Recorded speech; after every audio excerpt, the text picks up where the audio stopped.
Assalamualaikum warahmatullahi wabarakatuh. Alhamdulillah nahmadu wa nasta'inu wa nastaghfiruh. Wa na'udzubillahi min syururi anfusina wa min sayyiati a'malina may yahdihillahu fala mudilla lahu wa may yudhlil fala hadiyalah. Bismillahirrahmanirrahim. Di sini kita akan membahas kedudukan hadis Nabi SAW, karena di Al-Qur'an diturunkan kepada nabi terakhir, yaitu Nabi Muhammad SAW, dalam keadaan masih umum, tidak secara terperinci, yang membutuhkan penjelasan dan penafsiran untuk memahami maksud dari firman-firman Allah Subhanahu wa taala. Semua orang muslim tahu bahwa Allah mewajibkan pada kita untuk mendirikan sholat 5 waktu, untuk menunaikan zakat, menunaikan ibadah puasa, begitu juga dengan rukun-rukun Islam yang lainnya. Namun, apakah kita tahu secara jelas terperinci disebutkan dalam Al-Quran tentang tata cara, syarat, rukun, batasan, waktu, ukuran, serta hal ehwal yang berkaitan dengan rukun Islam saat ini.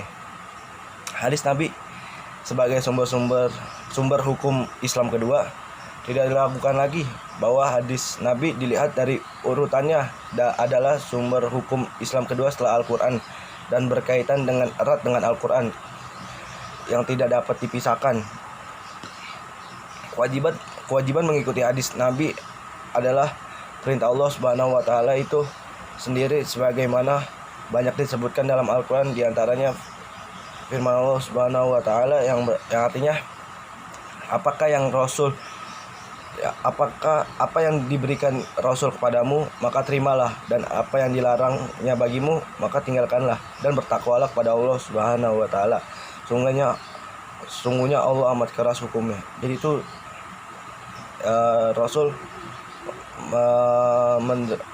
melakukan hal-hal yang baik, maka kita ambil yang baik.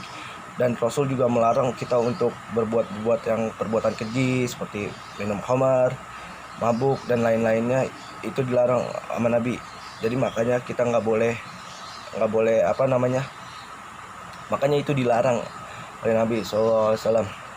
Dan di antara firman Allah yang lain katakanlah, taatilah Allah dan Rasul-Nya. Jika kalian berpaling, maka sungguhnya Allah tidak suka pada orang-orang yang kafir.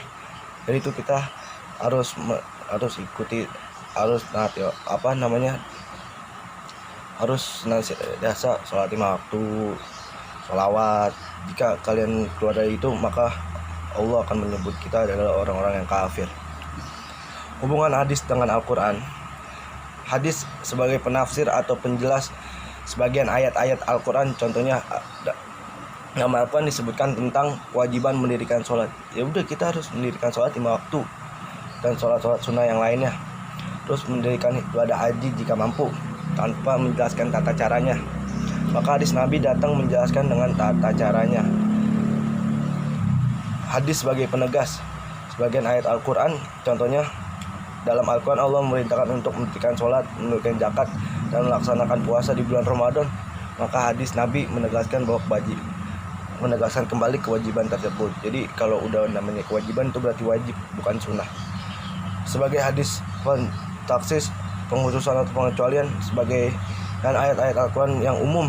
Contohnya dalam surat Al-Maidah ayat 3, Allah mengharamkan bangkai dan darah kecuali bangkai ikan.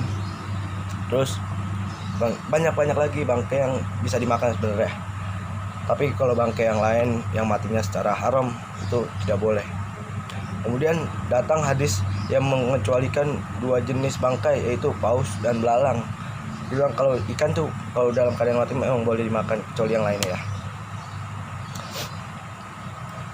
Hadis sebagai muqayyid atau pengikat sebagai ayat-ayat Al-Quran menjelaskan satu hukum penjelasan syarat-syarat. Contohnya surat Al-Maidah ayat 38, Allah menjelaskan hukum mencuri tanpa menjelaskan syarat dan batasan minimal harta yang dicuri. Kemudian hadis menjelaskan syarat-syarat batas minimal harta yang dicuri sehingga pencuri dapat dipotong tangannya. Jadi di dalam hadis ini Allah Subhanahu wa taala menjelaskan hukum mencuri tanpa menjelaskannya. Nah, datanglah hadis dari baginda Nabi SAW yang menjelaskan adalah syarat minimal untuk yang namanya tangannya dipotong sebelah sini. Karena kalau di bagian sini nanti takutnya menyakitkan, kalau di sini langsung bisa diamputasi lah buat biasanya. Selain itu hadis juga terkadang menjalankan hukum yang tidak ada sumber dari Al-Quran. Artinya hadis yang sumbernya dari independen, seperti hukuman rajam bagi penzina, muson yang sudah beristri atau bersuami, haram setiap binatang yang bertaring, haram menikahi wanita dengan bibinya, dan hukum-hukum yang lainnya. Nanti kalau di bagian penzina, muson, zina, terus makan binatang yang bertaring itu nanti ada di bahasan yang lain. Sekian dari saya. Wassalamualaikum warahmatullahi wabarakatuh.